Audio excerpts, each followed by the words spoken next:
मॅडमना नमस्कार. उपस्थित सर्व मान्यवरांना नमस्कार आणि सर्वांचे मनःपूर्वक स्वागत. सर आपल्याला नवनवीन विषय खूप इंटरेस्टिंग करून नेहमीच शिकवतात. ज्योतिषातील प्रत्येक विषयाचे सखोल ज्ञान आपल्याला सरांमुळे नेहमीच मिळत आले. सरांना त्यासाठी मी म्हणते.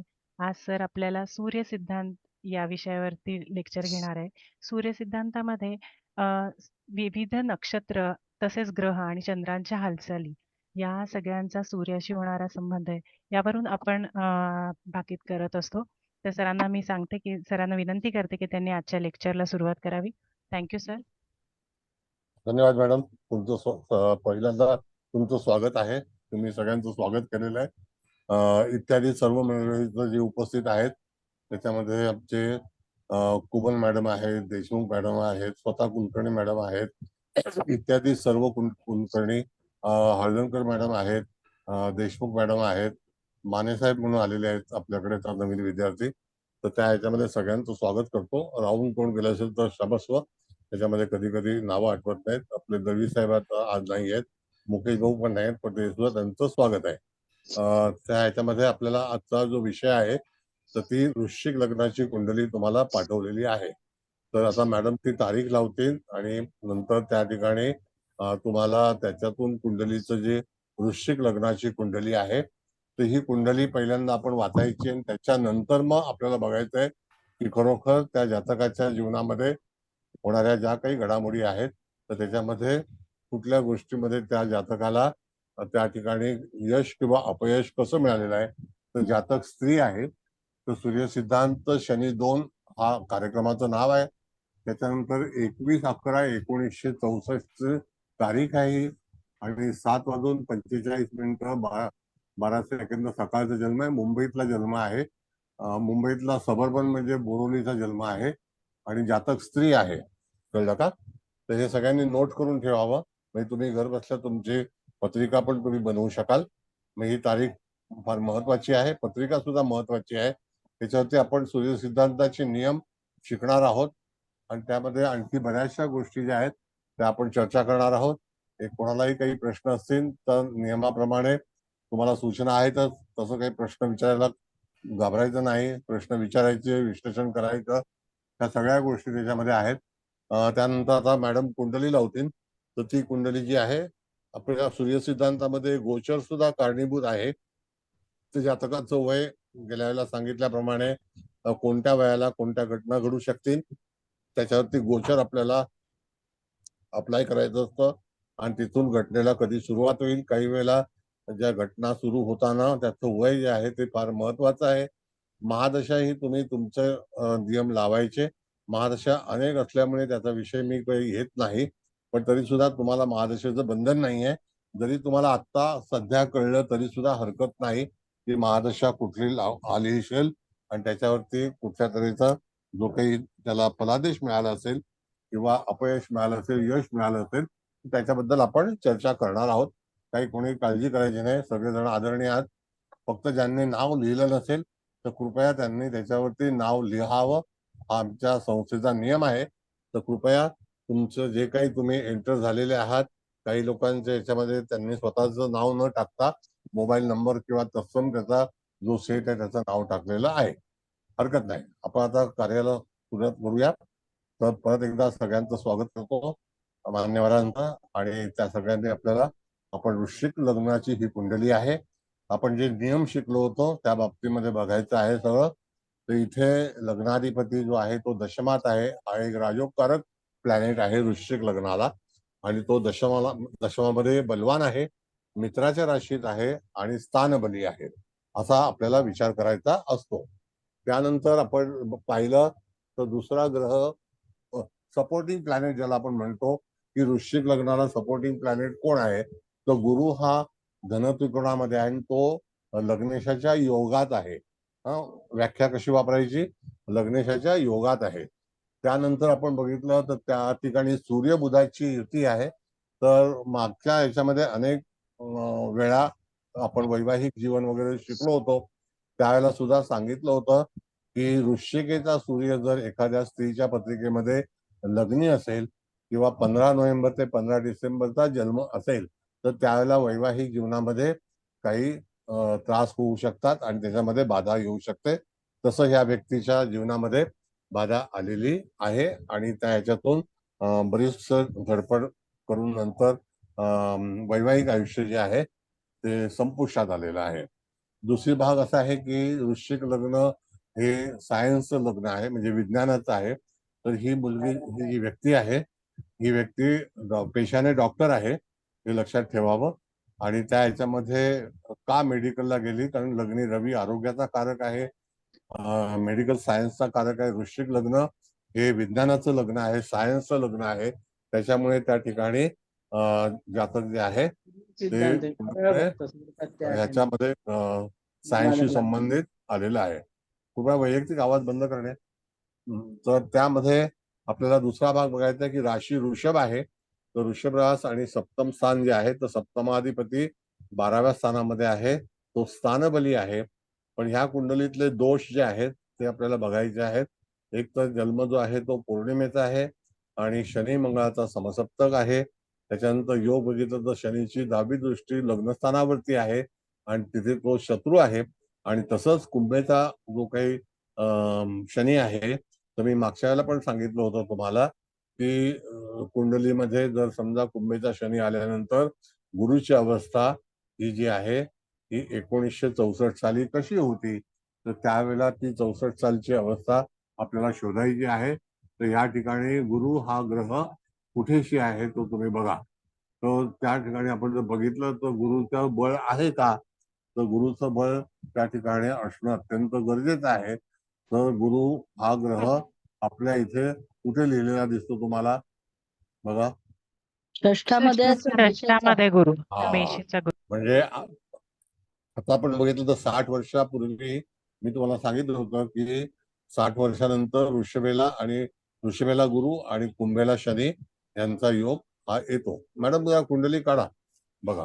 कुंडली सगळ्यांनी पाहिली असेल, तरी सुद्धा कुंडली लिहून घ्यायची असेल तर लिहून घ्या, मग आपण पुढे त्याच्याबद्दल चर्चा करू. बर, आता इथपर्यंत तुम्हाला कुंडली कळली की या जातकाच्या जीवनामध्ये ज्या काही घडामोडी झालेल्या आहेत तर त्याला कारण अशा तऱ्हेचं आहे. आणि शनी मंगळ हा समसप्तक योगात आहे. अतिशय कष्टाने जातकाचं जीवन गेलेलं आहे, अभ्यास पूर्ण झालेला आहे. जेव्हा काही नियम जे आहेत ते तुम्हाला लक्षात ठेवणं गरजेचं आहे.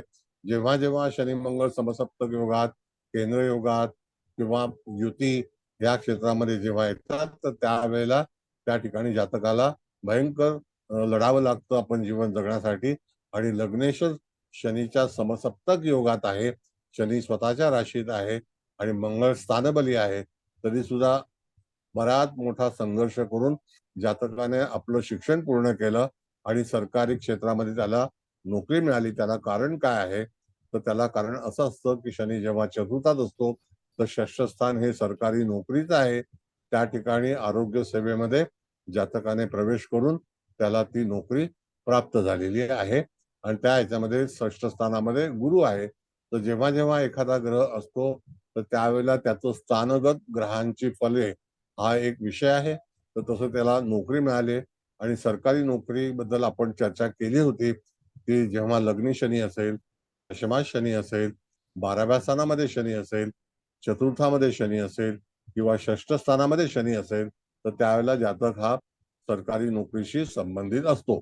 शनी आणि रवी हे दोन ग्रह दृष्टीने सुद्धा सरकारी नोकरीमध्ये जातकाच्या जीवनामध्ये लाभ देतात.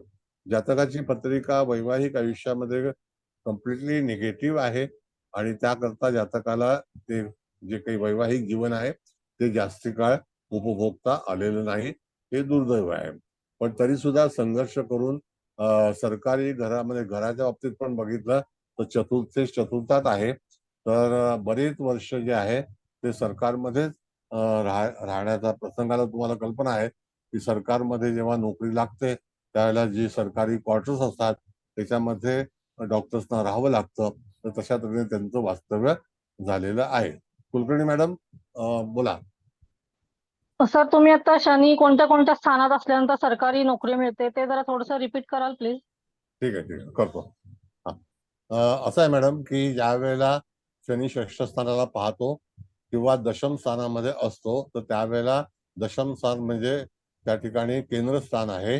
त्यानंतर हो. दुसरं जे स्थान आहे ते 12वं स्थान आहे. तर 12व्या स्थानाची दृष्टी षष्ठ स्थानामध्ये जाते. त्याच्यानंतर हो. लग्न स्थान आहे, तर लग्न स्थानाची दृष्टी 10वी जी आहे ती दशम स्थानावरती येते.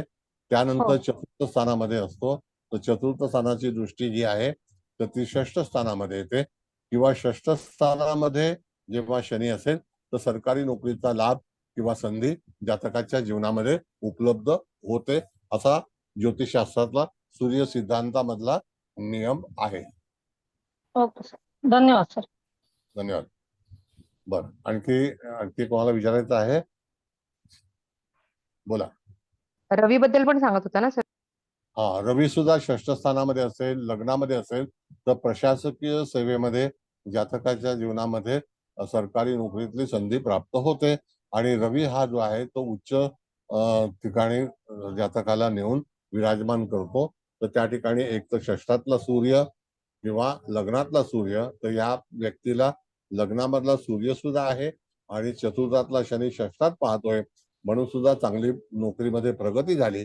पण जसं मागे आपण सुचवल्याप्रमाणे वृश्चिकेचा जर रवी असेल तर त्या ठिकाणी व्यक्तीला वैवाहिक जीवनामध्ये, जातक स्त्री असेल तर तिला कॉम्प्रोमाइज करावं लागतं, आणि जातक पुरुष असेल तर चंद्र वृश्चिकेचा असेल तरी सुद्धा जातकाच्या जीवनामध्ये, वैवाहिक जीवनामध्ये बाधा निर्माण होऊ शकतात. आता त्या बाधा अनेक प्रकारच्या असू शकतात. तर दुसरा एक भाग असा आहे, थोडस विस्तारित भाग आहे. आपण परवाच्या लेक्चरमध्ये सोमवारी अर्गला शिकलो होतो. तर आता ह्याच्यामध्ये जर आपण पाहिलं तर इथे सुद्धा तुम्हाला अर्गला जाणवते का पूर्व दिशेला? बघा. हो सर. आहे 12, ना. 1, 2 आहे ना? हो, हा, मग ती एक 12 अर्गल जण आहे. येस, मग ती एक जी अर्गल आहे तर ती अर्गला सुद्धा त्या ठिकाणी जातकाच्या जीवनामध्ये आंदोलन करून गेलेली आहे. त्यानंतर दुसरी अर्गला आज आपण शिकणार आहोत. तर ती दुसरी अर्गला कशी असते ते सांगतो. की धनस्थान हे फणफण स्थान आहे, आणि षष्ठ स्थान हे आहे ते अपोक्लिन स्थान आहे. त्याच्यानंतर अष्टम स्थान हे फणफण स्थान आहे, आणि 12वं स्थान हे अपोक्लिन आहे. तर जेव्हा अशा ठिकाणी 2, 6, 8 आणि 12 ह्या स्थानामध्ये फणफर आणि अपोक्लिन स्थानामध्ये जर ग्रह असतील तर त्या ठिकाणी सुद्धा ती वाईट दुःखाची अर्गला तयार होते. असा नियम जो आहे तो आता व्यवस्थित लिहून घ्या, कारण आपण जेमिनीमध्ये सुद्धा ह्याचा वापर करायचा असतो आपल्याला.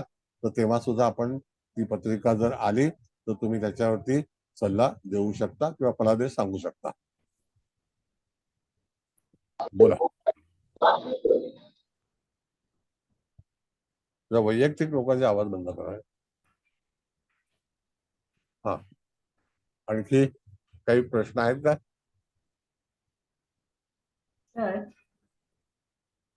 तर तुम्ही 2, 6, 8 आणि 12 इथे जर हे असेल तर अर्गला, वाईट अर्गला तयार होते असं म्हणाले. Okay, thank you sir. कसं असतं मॅडम, फणफर स्थान आणि अपोक्लिन स्थान. हा, मग अष्टम स्थान हे फणफर आहे आणि 12वं स्थान हे अपोक्लिन आहे.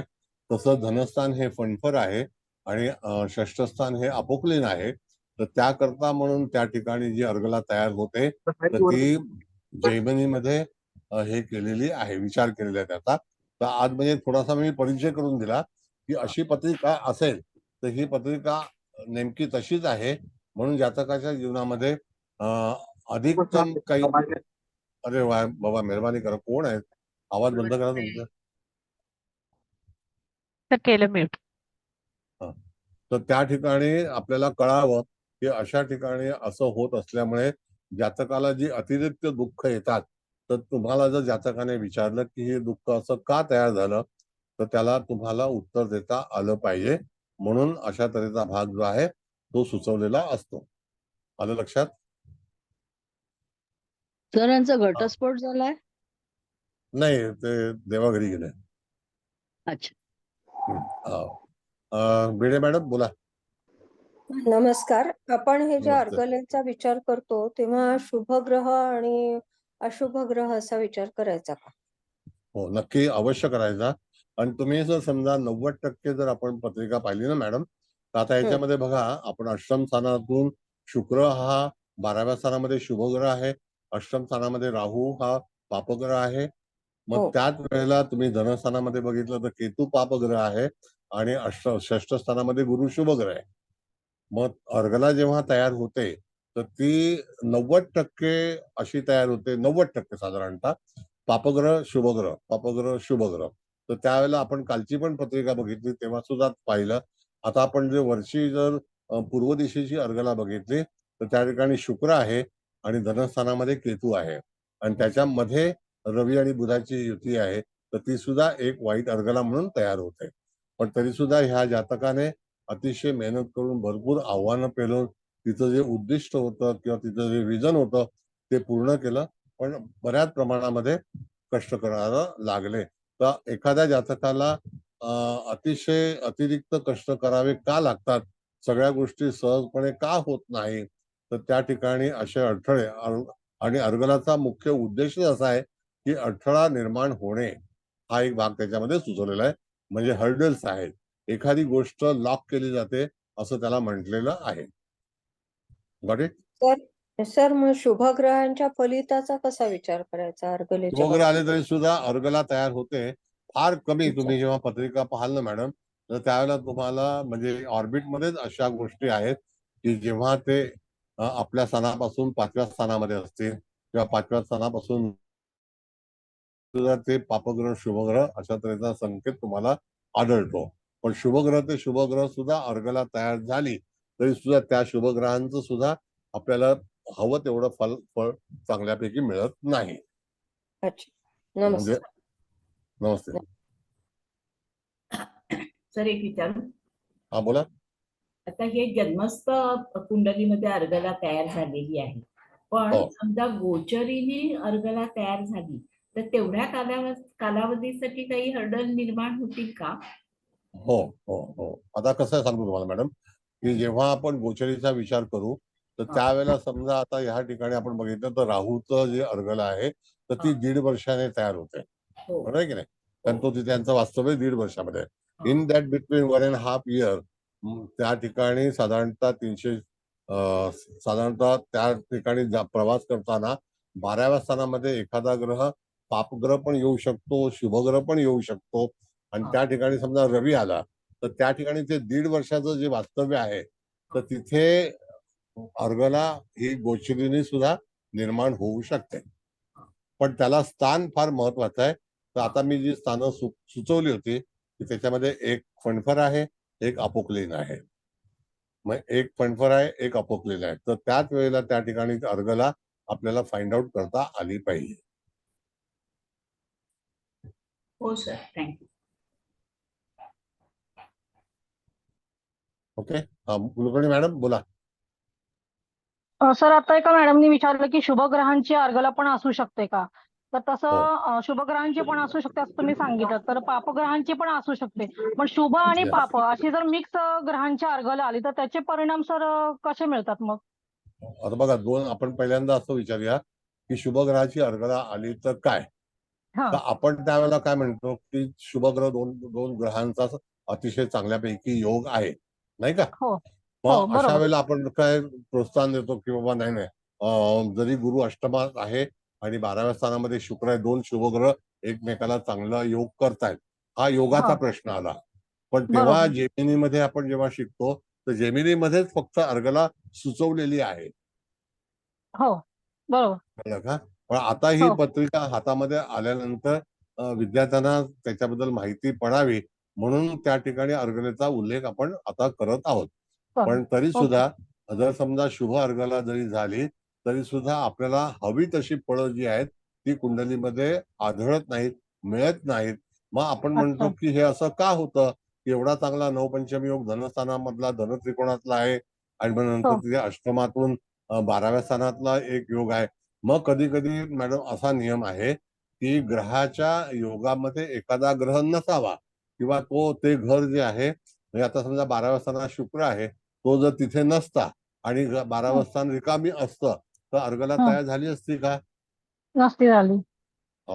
मग समजा रवी बुध शुक्र जर तिथे लग्नी आला असता तर त्या ठिकाणी आपण बिलमुकाबिल नावाचा योग तयार झाला असता, हो पण अर्गला नसती तयार झाली, बरोबर. होय. नाही का? म्हणजे कधी हो हो कधी नक्कीच. हिअर अँड देअर आपण जर बघितलं तर त्या ठिकाणी तुम्हाला जो फलादेश मिळतो तो फलादेश आपल्याला ज्योतिषाला पूर्णपणे स्मरणात ठेवून कथन केला पाहिजे. नक्कीच आहे नक्कीच आहे. येस. होय नाही तर मग पत्रिका बघितल्यानंतर आपण काही सांगणार नाही, तर निदान अंदाज तर येतो की ह्या सगळ्या गोष्टी का घडत आहेत, why this thing happening life, कशामुळे, कुठल्या बरोबर. योगामुळे. मग आता जर होय समजा होय गुरु षष्टम स्थानामध्ये आहे तर ह्या हो व्यक्तीने आपलं जे प्रोफेशन आहे ते सुरू केलं त्या ठिकाणी, जसं की सरकारी हॉस्पिटलमध्ये.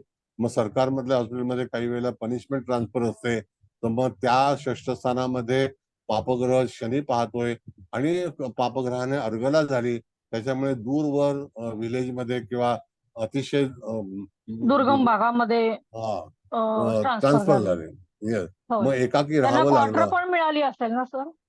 क्वार्टर मिळालेली हा, असेल ना? येस. ते हा असते काय, आता विलेज हो मध्ये तुम्ही गेल्यानंतर काय तुम्हाला मुंबई सारखी सुविधा नसते. होय होय नाही कळलं आपण का? मागे एकदा असाच विषय घेतात त्यावेळेस चतुर्थ शनीबद्दल आपण विचार केला हो. होता. तर त्यावेळेला आपण हे सांगितलेलं होतं की असं असेल तर क्वार्टर पण मिळते सरकारी क्वार्टर म्हणून.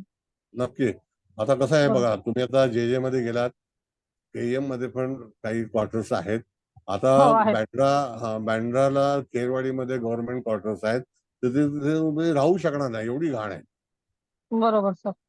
मग शेवटी तिथे क्वार्टर्स मिळणं म्हणजे तिथे त्या ठिकाणी तो ऍडव्हान्टेज मिळाला तरी सुद्धा राहू शकत नाही, म्हणजे एवढी घाण असते. घाण असते होय. हा, असं आहे. पूर्वीच्या काळी जेव्हा या सोयी व्यवस्थित होत्या त्यावेळेला आपण हे सांगू शकत होतो. आता तसा चॉईस ठेवणं चुकीचंच आहे खरं तर. Yes yes yes, it is. बरोबर बरोबर म्हणून त्या ठिकाणी पर्टिक्युलर एखादा ग्रह जर असा स्थितीमध्ये आला तर तुम्हाला तो कथन करता आला पाहिजे की अशा अशा तऱ्हेने योग आलेला आहे, तर तिथे तुम्हाला पत्रिका कळणं आवश्यक आहे. जरी हा आता आपण म्हटलं की राहू शुक्राचा नवपंचमी योग आहे, गुरु केतूचा नवपंचमी आहे, पण गुरु केतूच्या मुखात पाहतोय हे सुद्धा आपल्याला कळलं पाहिजे ना होय त्या होय सर. ठिकाणी. नक्कीच नक्कीच कळलं पाहिजे सर. मग तो गुरु जो हो आहे तो अर्गलामध्येच आहे, पण तो मंगळावरती योग करतोय. मग योग तो करतो हो शुभ योग करतोय, पण शनी पाप योग करतोय.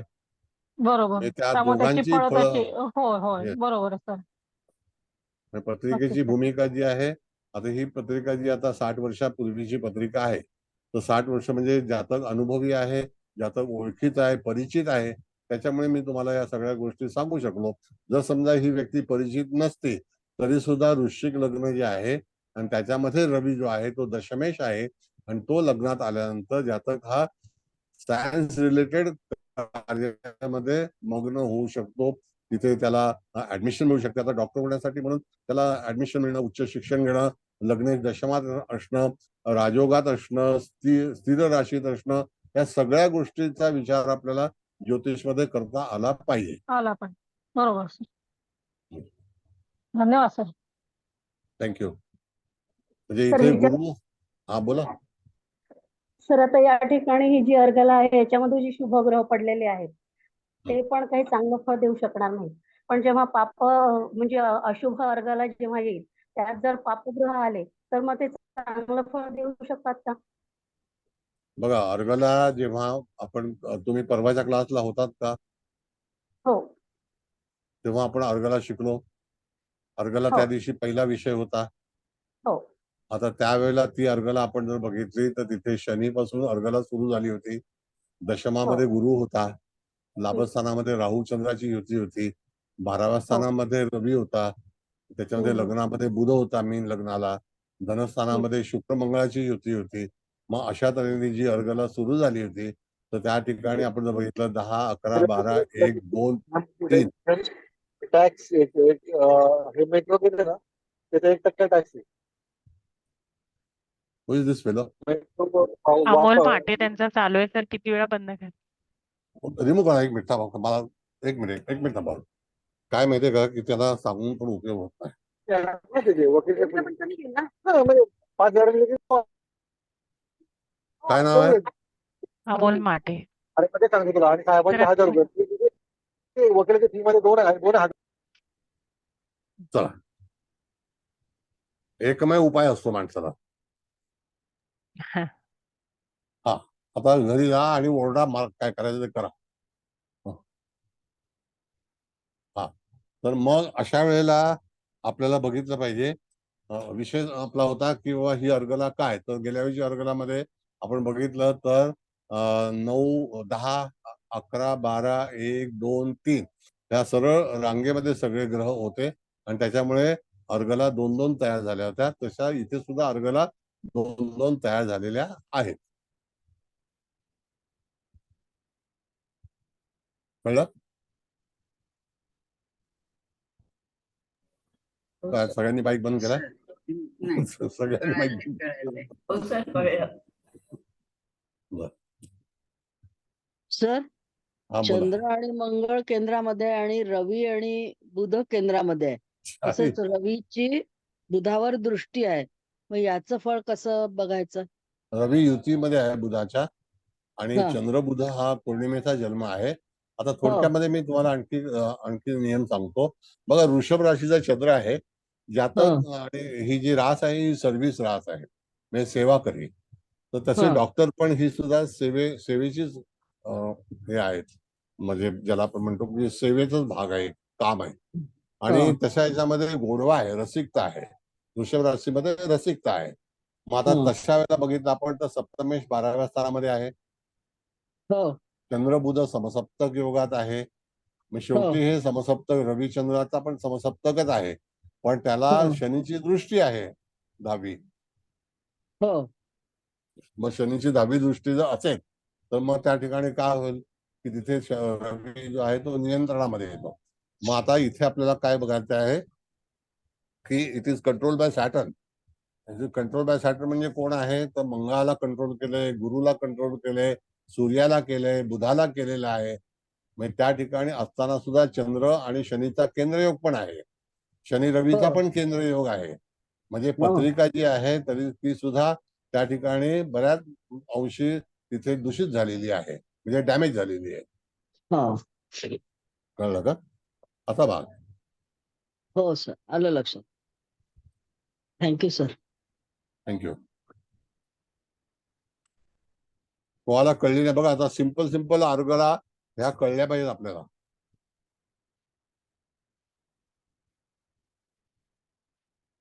तरी सुद्धा लग्नी रवी आणि वृश्चिक लग्न आणि लग्न दशमात ह्या कारणामुळे जातक जो आहे तो त्या पदावरती रुजू झाला आणि बऱ्याच संकटाला. दुसरी गोष्ट की मेडिकल हे जे सायन्स आहे ते अतिशय बऱ्याच कष्टाचं आहे. आपल्याला वाटतं डॉक्टर पण त्या ठिकाणी हॉस्पिटलमध्ये काम करणं म्हणजे सगळं पाहायला लागतं माणसाचं. म्हणजे तिथे सगळी देखरेख करावी लागते, नाना तऱ्हेच्या ह्याच्यातून जावं लागतं. पोस्टमॉर्टम डिपार्टमेंट तर अतिशय खराब डिपार्टमेंट आहे. मग त्या सगळ्या गोष्टी होतच असतात, त्याला काही इलाज नाही. कळलं का? पण तरी सुद्धा एक जातक स्त्री म्हणून त्या ठिकाणी एवढे कष्ट आले. आणि आता तर रिटायर्ड लाईफ आहे, कारण गव्हर्नमेंट सर्वंटला 58 नंतर तर तिथे हे नाहीये.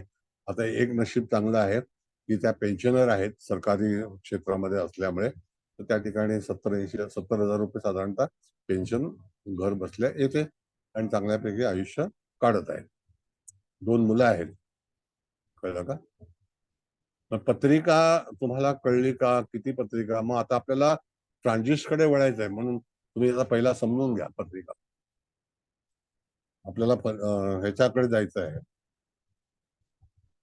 गोचरकडे. मग गोचर करते वेळी तुम्हाला एकेका ग्रहाला ज्यावेळेला ओलांडेल जाईल एखादा ग्रह, त्यावेळेला वयाचं हे व्यवस्थित येणं गरजेचं आहे. आता इथे आपण आजचा विषय आपण गेल्या वेळेला पण घेतला होता की शनीचं गोचर आपल्याला पाहायचं आहे. मग शनीच्या गोचरमध्ये आपण जर पहिला स्ट्रोक जो आहे तो आपण लग्नस्थानावरती बघूया, तर त्या ठिकाणी जातकाचं वय हे किती वर्ष असेल, तर वय वर्ष 22 असेल का? बघा, 64चा जन्म आहे. मग 64चा जन्म आपण जर 22 बघितलं तर साधारणतः वय काय असेल? 86. हा, 22व्या वर्षी साल कोणतं असेल? 64 आणि 22, 66 आणि 20, 82,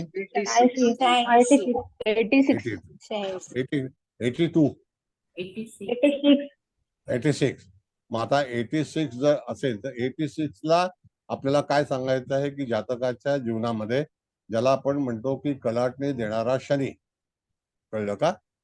मग जातकाच्या जीवनामध्ये जी कलाटणी येईल ती वर्ष म्हणजे वर्ष जे असेल ते 86च असेल, कारण तेव्हा केंद्रातून शनी जाणार आहे आणि पुन्हा तो केंद्रातून जाताना गोचरीचा मंगळावरती पण केंद्रयोग करणार आहे, सप्तम स्थानावरती पण केंद्रयोग समसप्तक योग करणार आहे.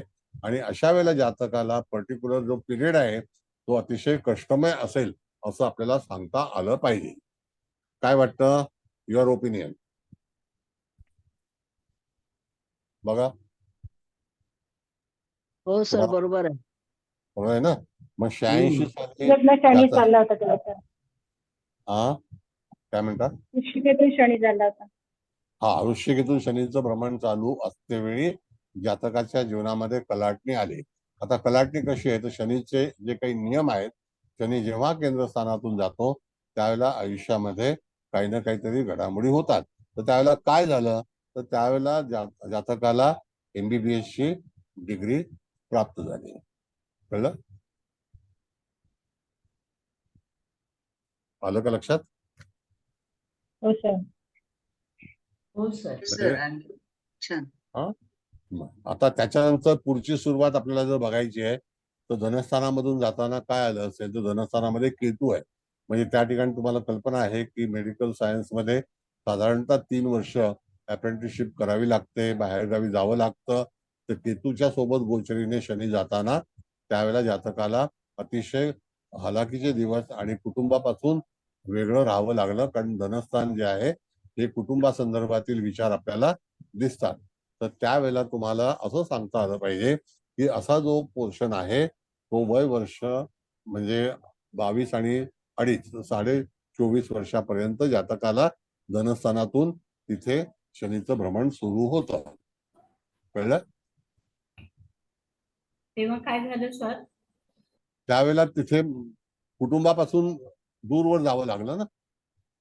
केतू आणि शनीचं गोचर जे होतं की नाही, तर आपण आजचा विषय आपला शनीच्या गोचरीचा आहे.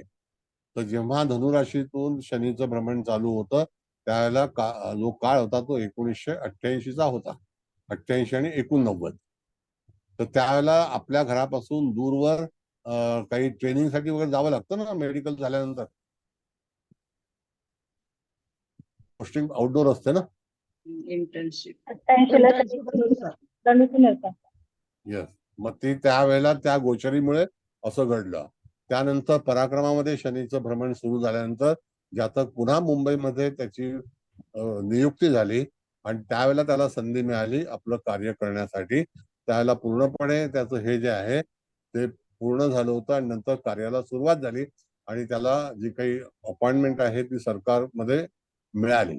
म्हणजे तिथे सरकारमध्ये नोकरी मिळाली. आता त्या ठिकाणी पराक्रम स्थानामध्ये येणारी राशी कोणती आहे जर आपण पाहिलं तर ती स्वतः मकरीची आहे की नाही? त्रिची आहे. होय. मग मकर राशी कालपुरुषाला कर्मासाठी हे येतं. हो. बरं, आता तिथे ग्रह नाही. आता ग्रह नाही तर त्यावेळेला आपल्याला काय करायचं आहे तर आपल्याला भाव मध्यकडे जायचं आहे. आता भाव मध्यचं मॅडम चार्ट लावा म्हणजे या सगळ्यांना कळेल की भाव मध्य तृतीय स्थानाचा भाव मध्य मकर राशीचा त्याच्यामध्ये काही लुप्त झालेला आहे का, किंवा तिथे किती अंशावरती त्या ठिकाणी तिथे फलादेश जातकाला मिळू शकेल असा आपण विचार करायचा आहे.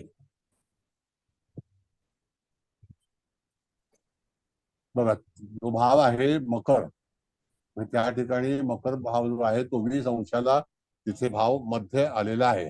किती अंशाला आलेला आहे? 20 अंशाला. हा, म्हणजे मकर राशीमध्ये जेव्हा प्रवेश केला असेल तर त्यावेळेला साधारणतः तो काळ जो असेल तर मकर राशीमध्ये 90 साली शनी महाराजांचं भ्रमण सुरू होतं. 1990 साल कोणाकडे आहे का पंचांग किंवा एक दुसरा मोबाईल वगैरे असा? तर कोणती तारीख टाकायची आहे? 89 बघा, 90 बघा. महिना साधारणपणे जानेवारी. मकर म्हणजे जानेवारी.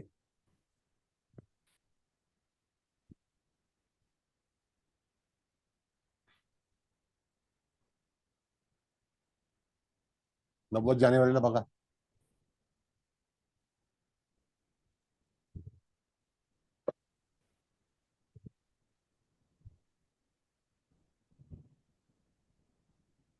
बहुतेक मकरेच असणार सर, कारण 88 धनुराशीत आहे सर 88 ला 90. धनु मध्ये होता. 88 ला धनु मध्ये होता. मग कुलकर्णी मॅडम, जानेवारी महिन्यामध्ये आला होता मकरेला? जानेवारी मध्ये नाही सर, धनुराशी मध्येच आहे, 21 अंशावरती आहे. मग 90 बघितलं तर 91 बघा. हो.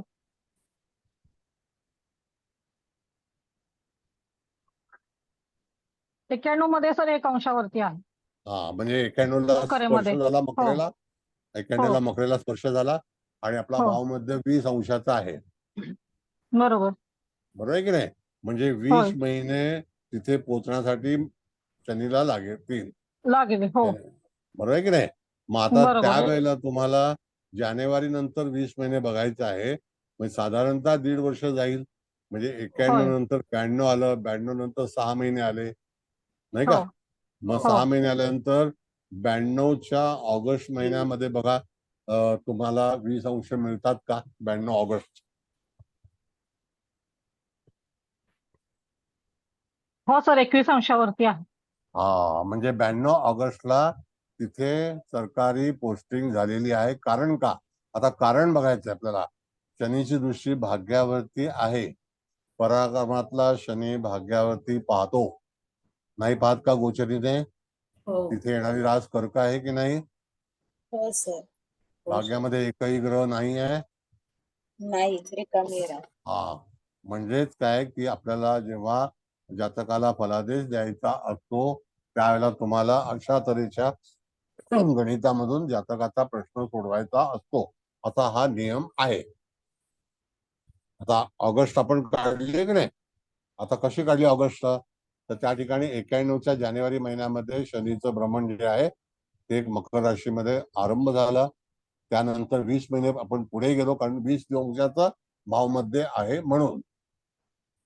कळलं? 20 महिने पुढे गेल्यानंतर आपण बघितलं तर 12 महिने म्हणजे जानेवारी टू जानेवारी आणि 8 महिने, 12 आणि 8 20, 8 म्हणजे ऑगस्ट. आलं लक्षात? हो सर.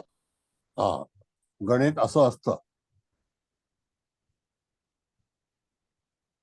आणि त्यावेळेला ऑगस्ट महिन्यामध्ये जेव्हा असेल तर त्यावेळेला सूर्याचं भ्रमण जे आहे हे त्या ठिकाणी सिंह राशीमध्ये असेल आणि त्यावेळेला तो दशमातून जात असणार. सूर्य ऑगस्ट 1992. रवी बघा 15 ऑगस्ट 1992 ला शनी वक्री असेल. हो सर, वक्री आहे. वक्री आहे. मग त्यावेळेला तिथे जातकाला पोस्टिंग मिळाली रीतसर ऑफिशियल. म्हणजे जातकाचं जे नोकरीचं जीवन आहे ते भाग्याचं, स्पेशली भाग्य, कारण भाग्यावर त्याची दृष्टी आहे म्हणून. आलं लक्षात? सर, बोला. आता भाग्यावर दृष्टी आहे म्हणून त्याला प्रमोशन मिळालं किंवा पोस्टिंग? प्रमोशन नाही, पोस्टिंग झाली ना. पहिला बघा मेडिकलला कसं असतं, शिक्षण पहिलं आहे, नंतर गव्हर्नमेंट विलेज मध्ये अपॉइंट करतं आणि तिथे तुम्हाला ती हे करावी लागते, प्रॅक्टिस करावी लागते आणि नंतर मग तुम्हाला ऑफर लेटर असतं. म्हणजे भाग्यावरती दृष्टी टाकली त्यावेळेला त्यांना तिथे गव्हर्नमेंट हॉस्पिटलमध्ये सेंट जॉर्ज, मला वाटतं ते हॉस्पिटल होतं जे का सेंट जॉर्ज आहे, त्याच्यामध्ये त्यांची पहिल्यांदा बदली. शासकीय ज्याला आपण म्हणतो रुग्णालय, शासकीय रुग्णालय. म्हणजे जातकाला भाग्याचा हे सांगते वेळी तुम्हाला भाव मध्य, आपला विषय जो आहे तो भाव मध्याचा आहे. भाव आणि सर मध्याला गोचरीने पण कर्केत त्यावेळेला रवी येणारच ना सर, म्हणजे तिथं पण भाग्यात रवी आलं, दोन्ही गोष्टी झाल्या ना sir. Yes, exactly, you are right. आता आपल्याला काय समजतो गैरसमज की आता तो वक्री आहे मग तुमचं काम होणार नाही. That is all wrong.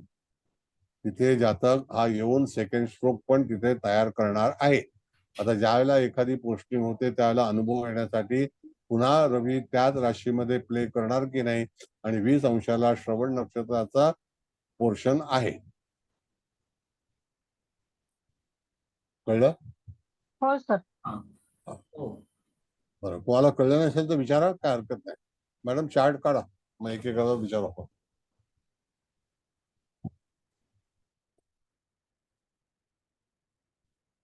बोला. हे तारीख कशी काढायची तुम्हाला लक्षात आलं लगेच? हो सर. हो सर. तारीख काढताना कुठलेही पेन कागद न वापरता तारीख चुटकीसारखी तुम्हाला निघाली पाहिजे. कारण ग्रहाची जी काही ट्रान्झिस्ट आहे ते आपल्या बरोबर मेमरीमध्ये हवं, त्याच्याशिवाय तुम्हाला तिथे पूर्ण तारीख अशी सूचित करता येत नाही.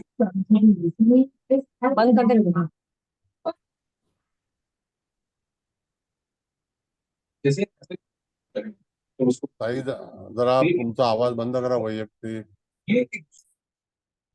हा,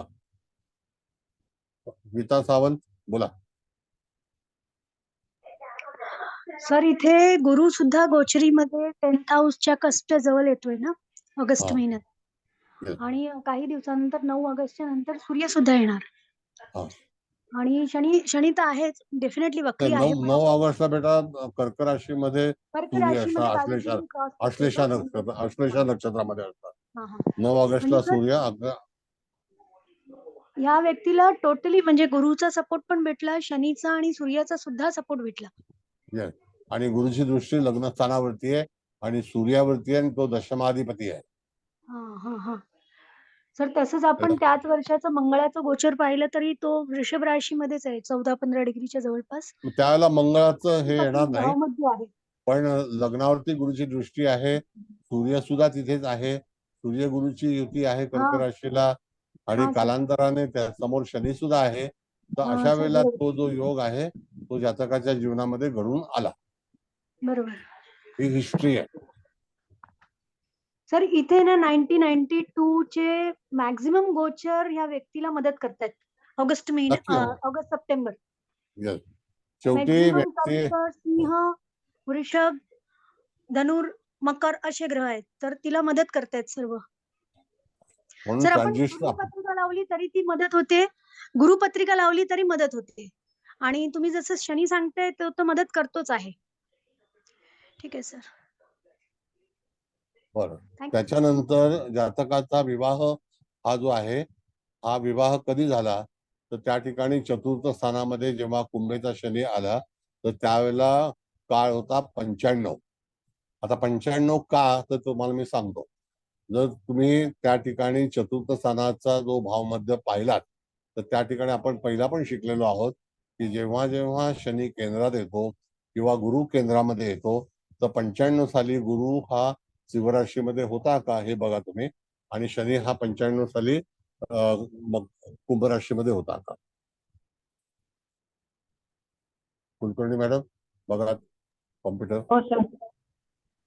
कुंभेमध्ये शनी 95 आहे ना. हो. हो 64चा जन्म आहे ना, त्यामुळे 30 वर्षांनी तो तिथेच आला पुन्हा.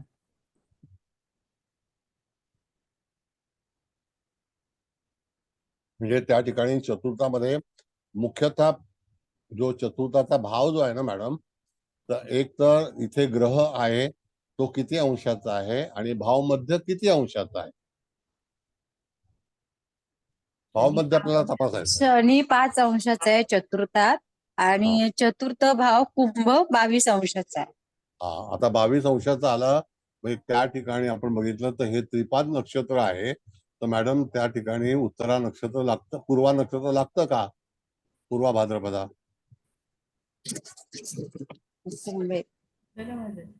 हो सर. पूर्वा भाद्रपदाचं पहिलं चरण लागेल, कळलं का. हो हो हो सर. आणि मग त्याच वेळेला त्या व्यक्तीचा विवाह झालेला आहे आणि समोर सिंह राशीमध्ये त्याला गुरु होता का बघा, का कन्येमध्ये होता.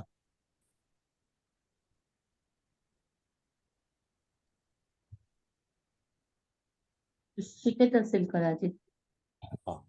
आता त्यांच्याकडे आहे ना कॉम्प्युटर. म्हणजे कोणतं चिन्ह पाहायचं आहे. असं आहे, गोचरीचा शनी ज्या वेळेला कुंभ राशीमध्ये 22 अंशावरती किंवा 23 अंशावरती येईल त्यावेळेला तो काळ जो आहे तो कोणता असेल, तर किती चाल असेल, ते महिना कोणता असेल, तर त्या ठिकाणी 95चं हे होतं का. 95 साली लग्न झालेलं आहे. 1995 मार्च मध्ये 12 मार्चच्या नंतर शनी 22 डिग्रीचा होता. 12 मार्च ते 20 मार्च आणि एक तेव्हा मिनिट कुंभ राशीमध्ये कुंभ राशी सॉरी सर कुंभ राशी शनी कुंभ राशीमध्ये होता. तेव्हा सर गुरु वृश्चिक राशीत आहे. मग लग्नात आला ना.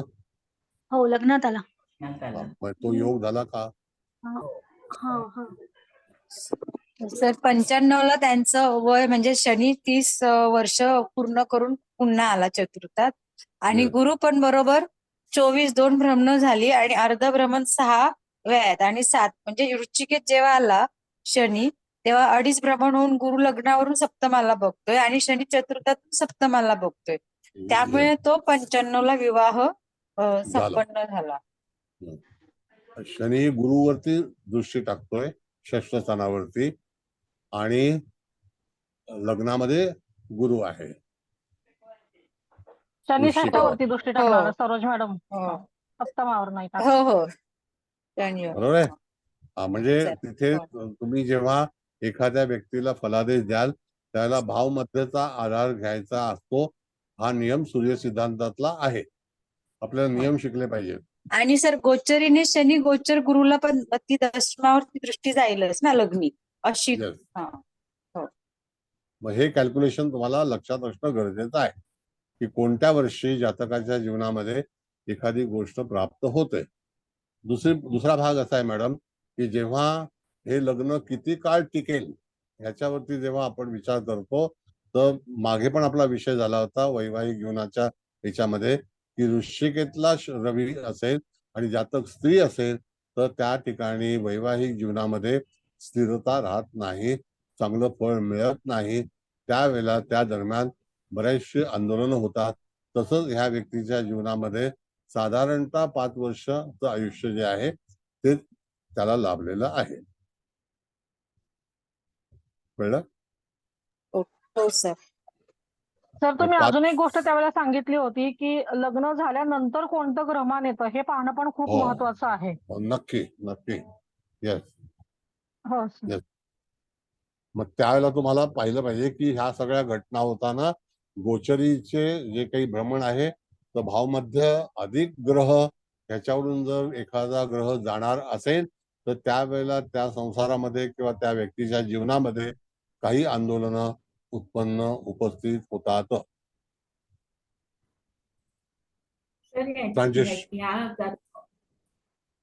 बोला बोला. हे आंदोलन कधी झालं? माझं जरा नेट गेलं होतं मध्ये.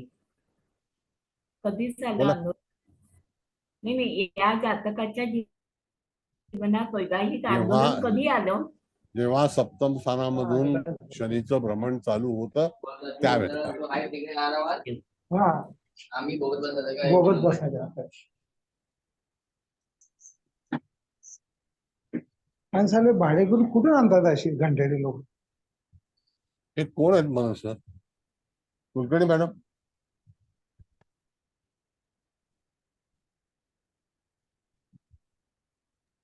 सर म्हणजे शनीच्या दृष्टीने दिलं पण आणि घेतलं पण दोन्ही गोष्टी घडल्या ना सर. मूळ कसं होतं मॅडम सांगतो तुम्हाला की ज्या वेळेला ऋषभेचं शनीचं भ्रमण होतं त्यावेळेला शनी रवी समसप्तक योग होता आणि तेव्हा 7.5चा काळ होता आणि अशाच वेळेला 2002च्या दरम्यान 2001च्या दरम्यान जातकाच्या जीवनामध्ये त्याचा जोडीदार जो आहे त्याचं निधन झालेलं आहे. 2001ला जातो ते सर. हो. त्याला गुरु शनीची युती नंतर झाली होती. ती मेष राशीत झाली आणि नंतर वृषभ राशीमध्ये झाली. कळलं का? म्हणजे संकट येण्यासाठी जो काही तिथे पोर्शन आहे तर मूळ म्हणजे पत्रिका खराब असेल तर त्यावेळेला शनीची दृष्टी आहे आणि जेव्हा एखादी घटना घडेल तर त्यावेळेला शनी सुद्धा सप्तमातून भ्रमण करत होता वृषभ राशीतून. कळलं का? 2000 बरोबर गुरु शनीचं भ्रमण होतं. होय सर. आणि मंगळ 5 वर्षाचं फक्त वैवाहिक जीवन दिलं. म्हणजे अतिशय अल्पकाळ झालं कारण त्याला मुळातच पत्रिका जी आहे ती आपण नेहमी सांगतो की वृश्चिकेचा रवी स्त्रीच्या कुंडलीमध्ये फेवरेबल नाही. कळलं? मंगळ सुद्धा थोडे दिवसात वृश्चिकेत येत होता सर. काय म्हणता मॅडम?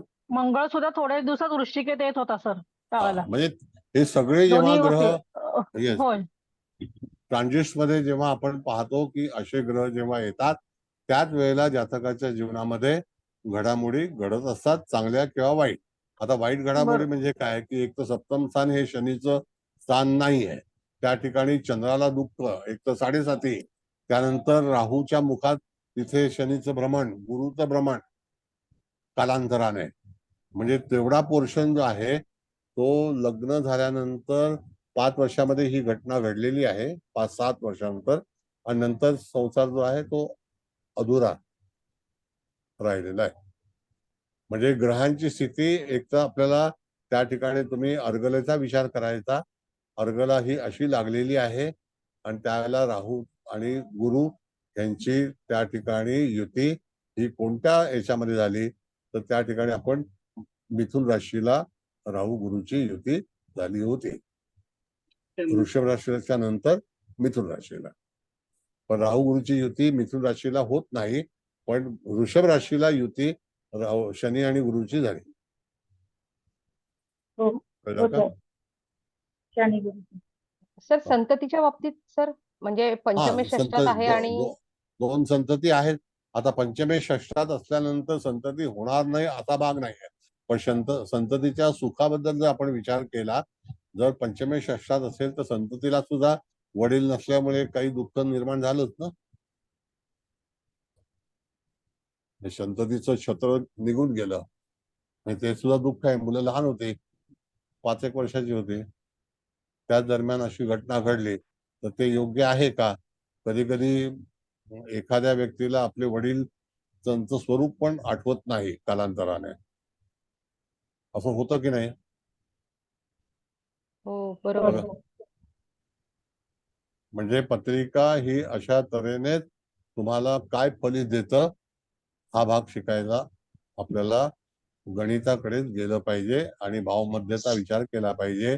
गोचरीच्या ग्रहांची युती किंवा आणखी इत्यादी जी मोमेंट आहे, ट्रान्झिस्ट आहे, त्याचा विचार करणं अत्यंत गरजेचं आहे. पण त्याला आणखी दुसरं असं कारण आहे की मूळ पत्रिका जर बलवान असेल तर आलेल्या संकटावरती आपण मात करू शकतो. आणि तुम्ही साधारणतः 99% पत्रिका पहा. चंद्र जर वृश्चिकेचा असेल तर पत्नी संदर्भात दुःख तयार होतं पुरुषाच्या आयुष्यामध्ये, आणि स्त्रीच्या आयुष्यामध्ये रवी जर वृश्चिकेचा असेल तर त्या ठिकाणी ठरलेले नियम आहेत. हे नियमच तुम्हाला शिकणं गरजेचं आहे. बोला भागवत मॅडम. तर मग तो वृश्चिक नवमांशात जरी असेल पुरुषाचा चंद्र किंवा स्त्रीच्या ह्याच्यात असेल, सूर्य जर वृश्चिक नवमांशात असेल तरी सुद्धा त्रास होणारच ना? नाही, आता बघा वृश्चिक नवमांश अनेक आहेत, पण वृश्चिक राशी एकच आहे. तर वृश्चिक नवमांश जे आहेत ते अनेक आहेत. जलराशीला वृश्चिक नवमांश आहे. आता कर्क राशीला गेल्यानंतर तुम्ही दरिद्रांश हा वृश्चिक नवमांश आहे. वायू तत्वामध्ये वृश्चिक नवमांश आहे तर तो दरिद्रांश आहे तूळ राशीला. अरे मध्ये का बोलताय लोक?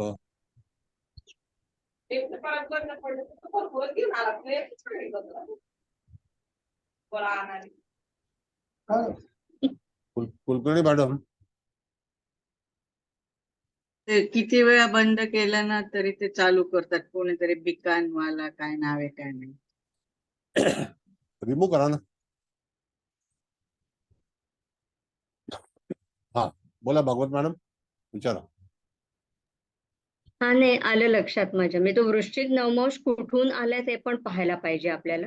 पण राशीत असेल तर मात्र ही फळं मिळणारच त्याला. नक्की नक्की. वृश्चिक रास अशी गूढ रास आहे, सूर्यासाठी ती अपेक्षित नाही, म्हणून त्या ठिकाणी बऱ्याच वेळेला जातकाच्या स्त्री जातकाच्या जीवनामध्ये वैवाहिक जीवनात व्यत्यय हा येतो. सर आता इथं नक्षत्र किती महत्वाचे ठरतात? कारण वृश्चिक राशीमध्ये विशाखा, अनुराधा, ज्येष्ठा, त्यातलं ज्येष्ठा तर आपण क्रूर नक्षत्रच म्हणतो. अनुराधा त्यातल्या त्यात बरं म्हणतो, विशाखा पण क्रूरच नक्षत्र आहे. तर ह्या गोष्टींचा किती सर फरक पडतो? बघ आता असं बघितलं तर राशी शेवटी एंटायर पॉकेट 30 डिग्रीच आहे. हो एक वेळेला विशाखामध्ये रिलीफ आहे, पण अनुराधा आणि ज्येष्ठामध्ये नाही. अच्छा बर. कारण का तिथे तुम्ही जवळपास 100 पत्रिका पाहिल्या तर तुम्हाला 90 पत्रिकेमध्ये असा दोष आढळून येईल की जेणेकरून एक तर दरवेळेला पती संदर्भातील जे काही दुःख आहे ते आजारपणाचं असू शकतं, आर्थिक असू शकतं, सामाजिक असू शकतं, वैवाहिक असू शकतं. या सगळ्या गोष्टी स्त्रीची पत्रिका जमवताना तुम्हाला हा विचार करणं गरजेचं आहे. उद्या तुम्ही सल्लागार म्हणून सुद्धा एखाद्या व्यक्तीचं वृश्चिकेचा रवी जर एखाद्या स्त्रीच्या पत्रिकेत असेल किंवा एखादी कुंडली त्याला हे करून आली असेल तरी सुद्धा तुम्हाला तशा तऱ्हेने त्याला सावधान करणं अत्यंत गरजेचं आहे. आणि हे काय आल्यात तुम्ही सर पत्रिका अशा म्हणजे अनुभव आलेले आहेत सर असे. फक्त हा. नक्षत्रामध्ये थोडी मला शंका होती की तसे काही परिणाम थोडेसे कमी जास्त मिळतात का? एवढंच. विशाखामध्ये थोडस कमी आहे कारण एकच चरण आहे ते हो एकच वृश्चिकेतलं. चरण येतं. हो हा पण अनुराधा आणि ज्येष्ठामध्ये तुम्हाला 100% इफेक्टेड होतो, बॅड इफेक्ट होतो. अच्छा बर. सर सर अनुराधा नक्षत्रामध्ये फक्त चौथं चरणच वाईट आहे ना? नाही असं काही नाही, ते दुसऱ्या ग्रहांसाठी. पण आपला विषय जो आहे तो वैवाहिक जीवनाच्या रवीसाठी म्हणून आहे. हा वैवाहिक जीवनाच्या. आणि असं पण तुम्ही जेव्हा मॅडम बघाल ना तर बघा एक तर असं सूचित केलेलं आहे सूर्य सिद्धांतामध्ये की वृश्चिक रास ही पूर्णपणे एंटायर गुड आहे. आणि अशा ह्या वृश्चिक राशीच्या व्यक्तींना आता पण जे युद्ध चालू आहे त्याच्यामध्ये पण भरपूर संकटाला सामोरं जाऊन जातक हा तिथे जगत असतो. म्हणजे वृश्चिकेतले ग्रह किंवा वृश्चिक राशीमध्ये असणारा जो काही प्लॅनेट असेल त्याला निश्चितच त्या राशीला त्या स्थानाला भरपूर संकटे येतात. आणि स्पेशली आपण जर पाहिलं तर त्या ठिकाणी तुम्हाला स्त्रीच्या पत्रिकेमध्ये वृश्चिकेला इत्यादी ग्रह जरी असतील तरी सुद्धा तुम्ही थोडीशी काळजी घेणं गरजेचं आहे. आता ह्या घटना ह्या काही थांबणार नाहीत, त्या होतच राहणार. कळलं का? त्या काही तिथे थांबणार नाहीत. पण आपल्याला एक शिकणं म्हणून ज्याला आपण म्हणतो अभ्यास म्हणून तरी ह्या गोष्टी माहिती असायला हव्यात की ह्या घटना कशामुळे होतात. मुळामध्ये समजा तुम्ही कन्सल्टिंग करत आहात आणि त्यावेळेला तुम्ही एखाद्या वृश्चिकेच्या रवीची पत्रिका जर समजा तुमच्या नात्यामध्येच जर तुम्ही ती हे केली, गुणमेलन केलं आणि कालांतराने काही जर घडलं तर त्यावेळेला दोष कोणावरती येतो? तर ज्योतिषाने सांगितलं म्हणून हे केलं गेलं नाही का? मग त्यांना काय कळलं होतं? तर अगोदर एक तर असेल तर सूचना द्या की असं असं आहे. सूचना देऊन मोकळं व्हा. निदान सूचना लिखित द्या किंवा तोंडी द्या पण सूचना द्या किंवा असा असा सूर्य आहे पत्रिकेमध्ये मुलीच्या. बरीचशी मुलं तुमच्याकडे येतात त्यांना जर समजा असं सांगायचं असेल किंवा मुलीचा रवी हा वृश्चिकेत आहे, नॉट ऍडवायझेबल. आता एवढा शब्द वापरला तर एवढं वाक्य वापरलं तरी भरपूर झालं ना, नाही का? पण जे होणार आहे ते काही टळत नाही. पण आपल्याला सगळ्या गोष्टीचं अनुषंगाने ज्ञान हवं, सगळ्या अंगाने ज्ञान हवं. तर त्याच्याकरता वृश्चिकेचा कुठलाही ग्रह तुम्ही तपासावा. बऱ्याच वेळेला असं पण पाहिलेलं आहे की त्या ठिकाणी बरीचशी आंदोलनं होतात. आता ह्याच पत्रिकेमध्ये तुम्ही बघितलं तर अर्गला ही निश्चित तुम्हाला दिसते समोर, नाही दिसत का? हो दिसते ना. म्हणजे अर्गला ही आज तुम्हाला माहिती पडलेली आहे. याचा अर्थ जातकाच्या जीवनामध्ये कधी ना कधीतरी आंदोलन होतील. आणि त्याच वेळेला जर बघितलं तर जेव्हा जेव्हा अर्गलाचा राहूच्या मुखातून जेव्हा गोचरीचा सूर्य जाईल तर त्यावेळेला तो महिना जो असेल मॅडम तो 15 जून नंतरचा, तर त्यावेळेला जातकाच्या जीवनामध्ये तो अर्गला ती आहे ती त्याला त्रासदायक ठरेल. कधी ठरेल तर त्याला भाव मध्य बघायचा असतो आणि तिथे असणारा ग्रह राहू आहे. तर राहू किती अंशाचा आहे? तर सूर्याची मोमेंट ही जी आहे ही 24 तासाला 1 अंशाची आहे. आणि जेव्हा भावमध्येला तो स्पर्श करतो त्याला सुद्धा 1च अंशाचा असतो. म्हणजे 1 अंश चालायला 1च दिवस लागतो. आणि त्या पर्टिक्युलर दिवसामध्ये कधी कधी त्रास होण्याची शक्यता दर्शवली जाते किंवा त्रास होतो. मग एखादा क्षणिक त्रास सुद्धा जातकाच्या जीवनामध्ये अनेक प्रकारचा त्रास होऊन बसतो आणि त्याला दुःख भोगावं लागतं. त्याला कारण पत्रिका आपल्याला व्यवस्थित वाचता आली पाहिजे.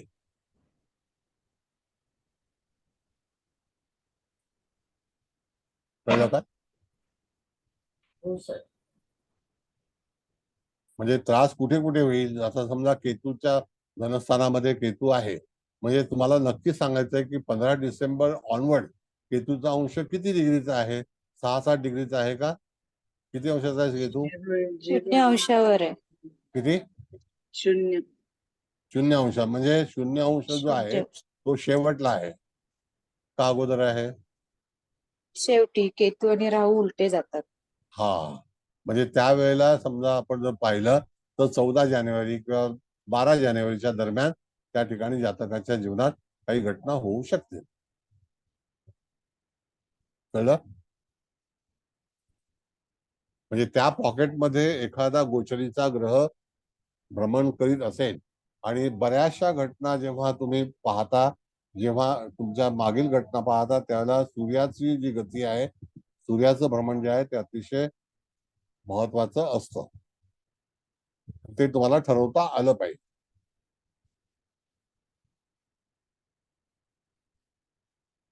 आता जर 0 आहे तर त्याच्यानंतर तो 29 होणार आहे ना मॅडम? मग 28 होणार आहे. 0 म्हणजे जस्ट आगमन हो आहे. हो हो हो सर. जस्ट आगमन आहे. 46 कलाच आहे फक्त. हा, मग जस्ट अरायव्हल. मग अशा तऱ्हेने तुम्हाला फलित द्यायचं आहे. बरं, दुसरा भाग असा आहे या पत्रिकेमध्ये एक आणखी विचार करण्यासारखा, सूर्य सिद्धांताच्या नियमानुसार की वृश्चिक राशीमध्ये सूर्य हा 15 नोव्हेंबरला प्रवेश करतो. त्यावेळेला सूर्य असेल त्या दिवशी त्याचा वाढदिवस असतो की नाही, आणि भावमध्य, त्यावेळेला सूर्य सुद्धा त्या वृश्चिक राशीमध्ये काही घटना घडवतो.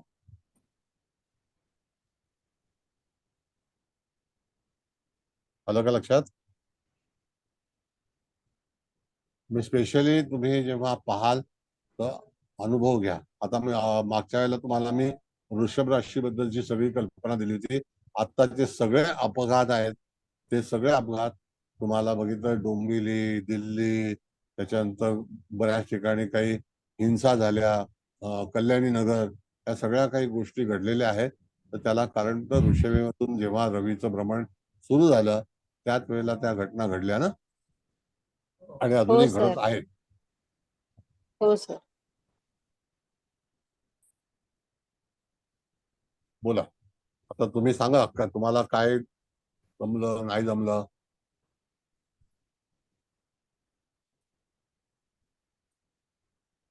विषय कठीण वाटतोय का? हा, भिडे मॅडम बोला. नमस्कार सर. एखादी पत्रिका आपल्याकडे गुणमिलनासाठी आली समजा, आणि त्यांनी ठरवून टाकलं असेल की आज म्हणजे विवाह करायचा, आणि अशा वेळी जर आपल्याला वृश्चिकेत रवी दिसला किंवा काय दिसलं तर आपण कशा तऱ्हेने सांगायचं मग?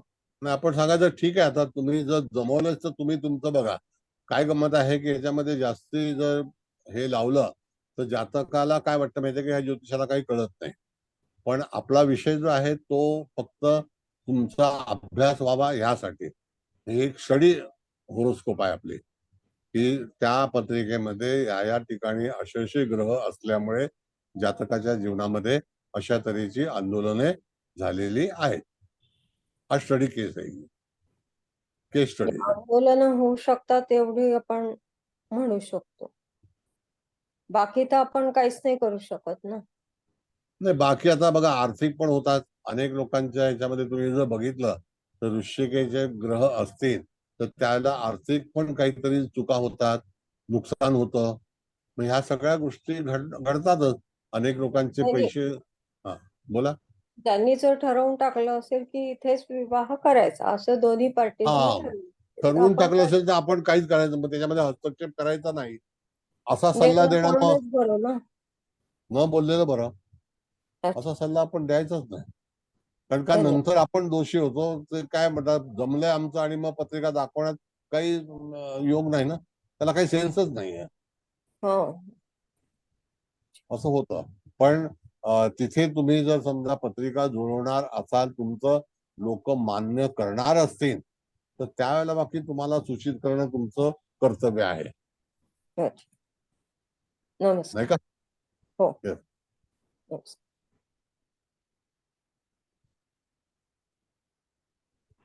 नेक्स्ट, तुम्हाला कळलं नाही आणखी काही विचारायचं आहे का? डिग्री वाईज तुम्हाला सगळे ग्रह बघायचे आहेत. आजचा आपला विषय शनिग्रहा संदर्भात आहे. तर जेव्हा जेव्हा शनीचं भ्रमण गोचरीचं चंद्रावरून होईल त्याला 7.5 असेल, तर त्याला स्पष्ट शनी जो आहे आणि स्पष्ट चंद्र यांची जेव्हा गाठ होते, एकत्र येतात, तर त्यावेळेला जातकाच्या जीवनामध्ये काही घडामोडी होण्याची शक्यता आहे. तर त्यावेळेला आपण त्याला काय सांगायचं की अमुक एक दरम्यान तुम्हाला तिथे शांत बसणं गरजेचं आहे. आता वृषभ राशीला शनी महाराजांचं भ्रमण कधी होतं? तर 2002 साली होतं का? बघा तुम्ही, नाही का?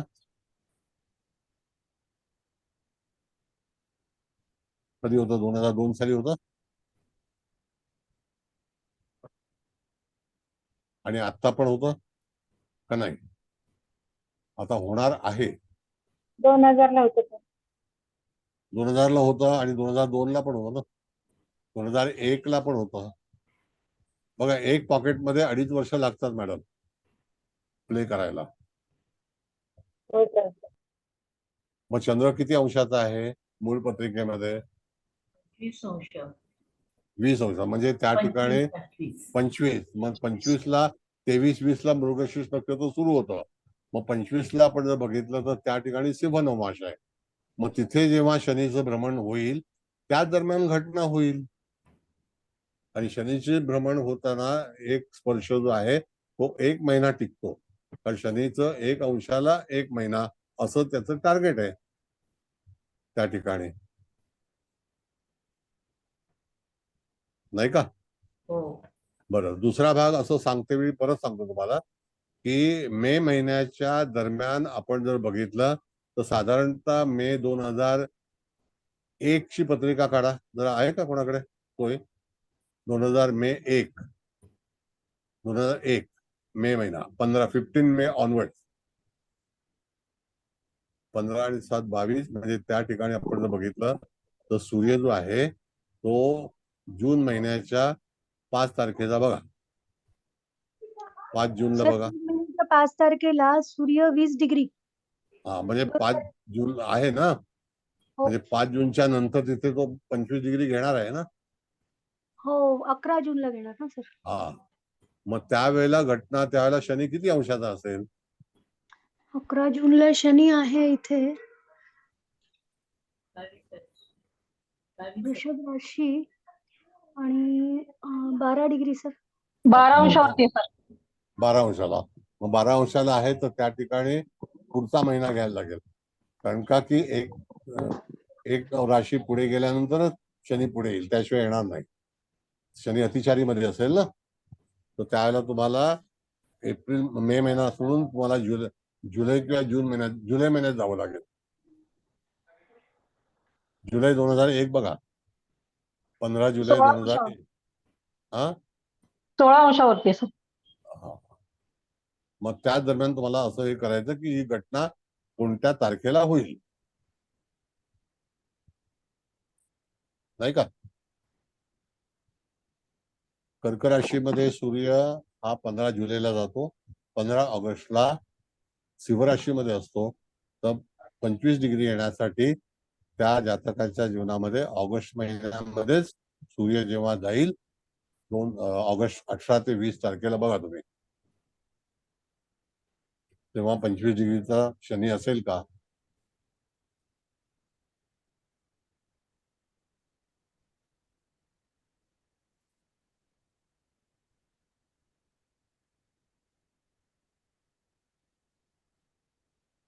सर ऑगस्टची कुठली तारीख म्हणताय तुम्ही? 2001 18 ऑगस्ट.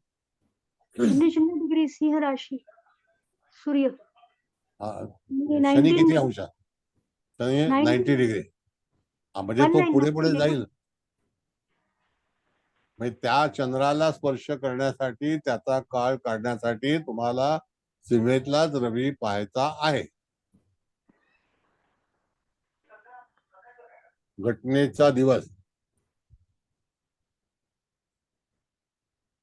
आहे का बघा, त्याच महिन्यामध्ये घटना होईल.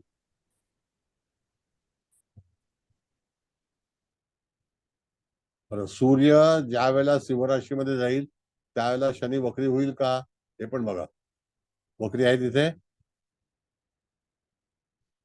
नाही सर. फाल्गुनी नक्षत्रामध्ये सूर्य गेला की वक्री होणार पूर्व फाल्गुनीला.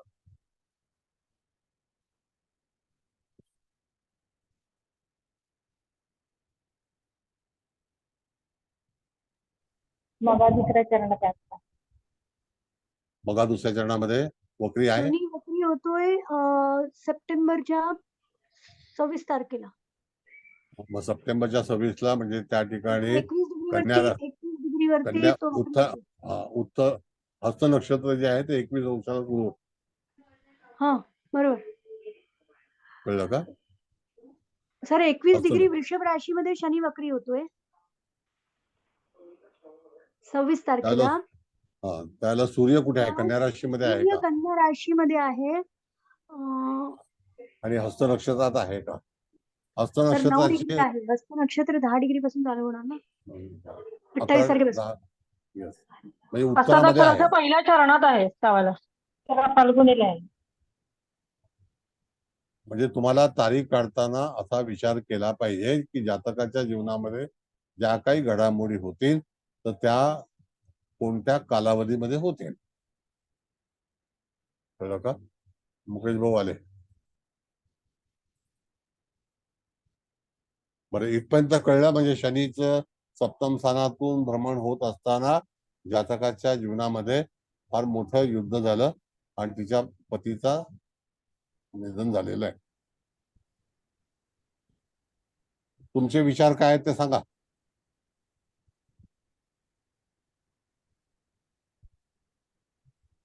काय वाटतं?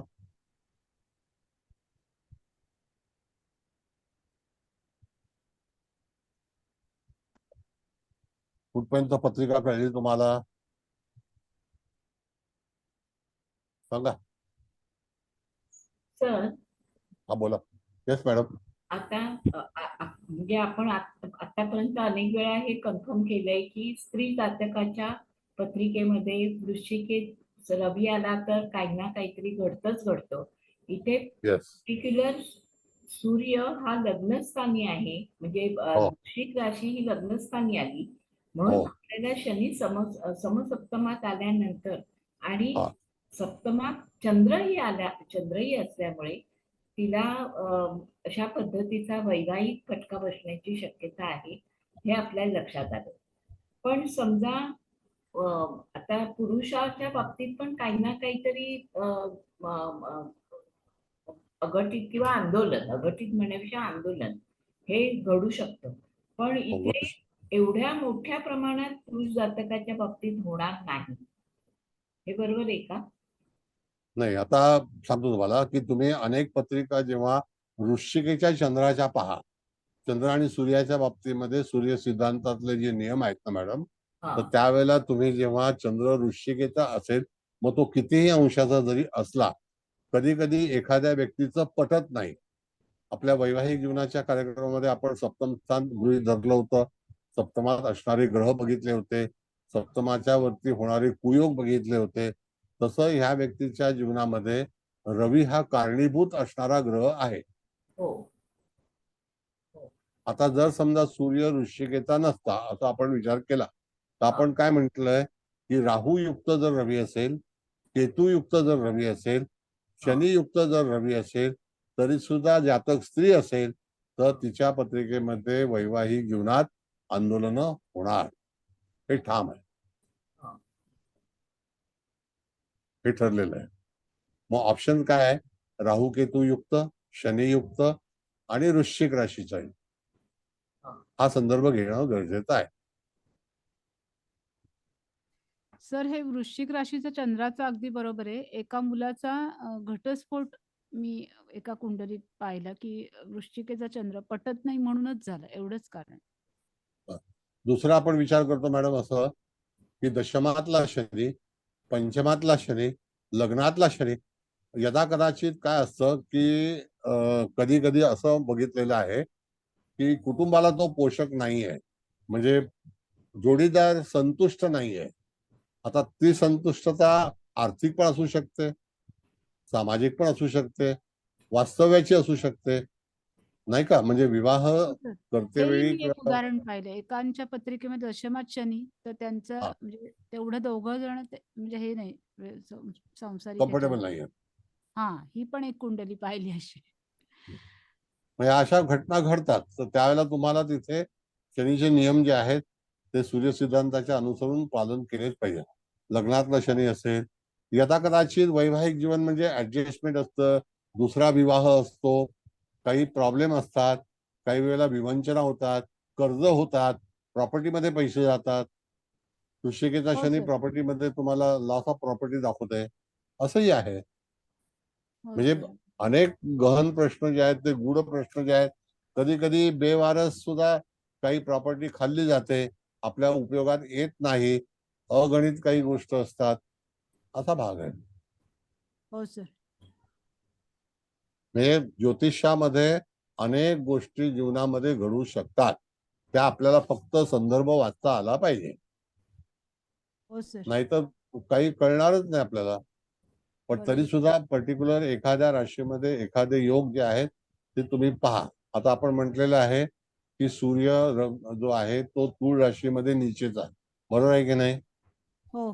हो. मग आता तूळ राशीतल्या नीचेच्या सूर्याबद्दल जर समजा एखादी पत्रिका असेल तर 15 ऑक्टोबर ते 15 नोव्हेंबर पर्यंत ज्यांचा जन्म झालेला असेल तर त्यावेळेला त्या ठिकाणी सुद्धा बरीचशी आंदोलनं तुम्हाला पाहता येतात. त्याला कारण काय आहे? कारण त्याला कारण असं आहे की इक्वेटर मधून जेव्हा सूर्य जातो त्याला जेवढे जेवढे प्रदेश इक्वेटर्स मध्ये येतात त्यांची घडामोडी फार मोठी झालेली आहे आणि हानी झालेली आहे. उदाहरणार्थ तुम्ही बघितलं तर इंडोनेशिया हा इक्वेटरच्या बॉर्डरचा देश आहे, भूमध्य रेखा.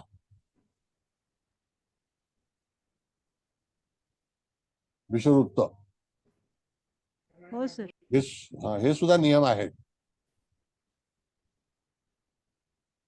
म्हणजे प्रत्येक राशीच्या ह्याच्यामध्ये जेव्हा आपण ज्याला आपण म्हणतो खगोल म्हणतो, त्या खगोलीय शास्त्रामध्ये सुद्धा तुम्हाला हे पाहता आलं पाहिजे. आता 12च्या 12 राशीमध्ये काही ना काहीतरी घडामोडी आपल्याला सांगितलेल्या आहेतच ना. प्रत्येक रास चांगली आहे असं म्हणता येणार नाही. जर समजा कर्क राशीमध्ये चांगले ग्रह आहेत आणि दरिद्र अंशामध्ये आलं तर तुम्हाला काय उपयोग आहे? नाही होत उपयोग. मग त्याचं पण फलित करावंच लागतं. कळलं का? हो बोला. सर. हो सर. सगळ्या राशींमध्ये काही ना काहीतरी उणिवा आहेतच, नाही आहेत असं नाही. आता जसं मी त्या दिवशी तुम्हाला सांगितलं 3 किलो सोन्याची गोष्ट, मग 3 किलो सोन्याच्या गोष्टीमध्ये काय झालंय, कन्या राशीमध्ये मंगळ शनीची युती आहे, ती चांगली नाही आहे. म्हणजे मंगळ शनीची युती ही योग्यच नाही आहे. मग अशा सुद्धा आपल्याला विचार करणं गरजेचं आहे. बरं, आता काळ झालेला आहे, मुकेश भाऊंना क्लास द्यायचा आहे. तुम्हाला काही विचारायचं असेल तर अगदी निवांत चांगल्यापैकी विचारा. मग नंतर हळदणकर मॅडम आहेत आणि कुबल मॅडम आहेत, ते अभिप्राय देतील आणि त्याच्यानंतर कुबल मॅडम समाप्ती करतील, म्हणजे समारोप करतील. कुलकर्णी मॅडम पण तुमचा अभिप्राय काय असेल तो सांगा, हरकत नाही. आणि इत्यादी कुलकर्णींनी पण सांगितलं तरी हरकत नाही. कोणाला काही बोलायचं असेल तर अवश्य बोलावं, काही घाबरायचं नाही. फक्त आवाज घरच्या लोकांचा ऐकून घेऊ देऊ नका. बस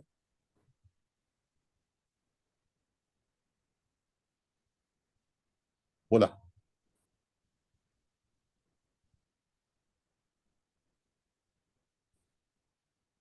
आहे का काही विचारायचं?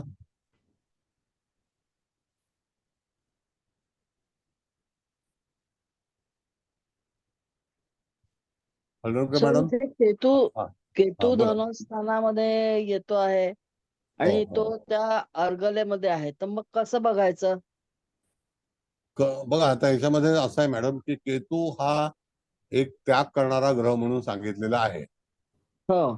त्या ठिकाणी प्रपंचाचा जो त्याग झालाच. आता मुलांना हो. मोठं केलेलं आहे, मुलं मोठी झालेली आहेत, हा. कळलं का? आता मुलं मोठी झाली आहेत, त्यांचा जो काही कुटुंबाचा भार आहे, एक मुलगा एक मुलगी आहे, तर त्यांना मोठं हा. बनवण्यामध्ये पैसे खर्च झाले. शेवटी आयुष्य कसं गेलं याला फार महत्व असतं, फार महत्व असतं. मग त्यामध्ये ह्या व्यक्तीला बऱ्याचशा संकटाला सामोरं जाऊन मुलांना मोठं करणं, नोकरी करणं आणि जो डॉक्टरी पेशा आहे ना शासकीय हॉस्पिटलचा, तो अतिशय लष्करच्या भाकरी असतात, लष्करच्या भाकरी फार कठीण आहे, प्रचंड डोक्याला ताप असतो. भयंकर ताप आहे. मग तशा काही घटना ह्या व्यक्तीच्या आयुष्यात घडलेल्या आहेत असं आहे. म्हणून आपल्याला असं वाटतं सरकारी नोकरी नाही नाही भयंकर ताप असतो. भयंकर ताप असतो आणि आरोग्य करता आपणच रोगी होतो. खरंच आहे सर. माझे यजमानी सरकारी डॉक्टरच होते ना. रिटायरमेंट नंतरच शांतता मिळाली आम्हाला. नाही फार त्रास होतो. तोपर्यंत काय डोक्याला बघावं ताप होता. लागतं. कशा परिस्थितीत लोक येतात, कसे पेशंट असतात, भयंकर ताप असतो. हो. पनिशमेंट ट्रान्सफर वगैरे सगळे अनुभव घेतले. सरकारचं काही खरं नसतं. ठीक आहे. बरं, हळदणकर मॅडम, आपण काय आपलं मत मांडाल? हो सर. आज इतकी वैशिष्ट्यपूर्ण कुंडली आपण सर सादर केलेली आहे की त्यातले इतके बारकावे, अर्गला युक्त असणारे ओपोक्लिन आणि